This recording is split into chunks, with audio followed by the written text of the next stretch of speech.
Hello guys, स्वागत छ फेरि तपाईहरु मेरो ब्लगमा। आज चाहिँ बिहान घरभित्र नै नाग दाजुसित भेट भयो। अरे कहना क्या चाहते हो? नाग दाजु चाहिँ फेरि टिभी भन्नु हाइटमा मेरो पनि के कम भन्दै ठिङरिङ उभिनु भएको रहेछ।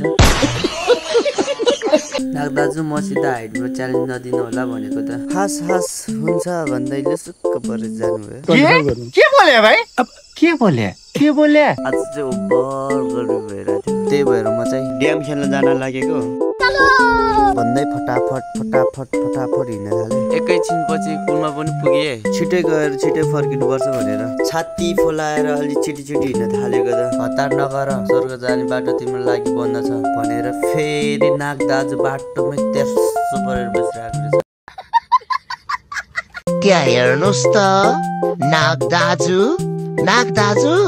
कहाँ हिँड्नुभएको है? त्यता नजानु, घारी छ। मलाई त कस्तो डर लागेको हो भनेको। त्यस्तो भनेको त बल्ल बाटो छोडिदिएर भने मेरो फालो बिस्तारै 120 को स्पिडमा कुद्न थाल्यो।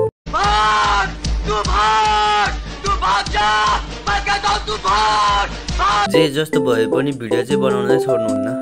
कौन है ये लोग? फाइनली ड्याम खेल्ने ठाउँ पनि पुग्यो। हामी खेल्नुपर्ने ड्याम चाहिँ हजुरहरू पनि हेर्न सक्नुहुन्छ।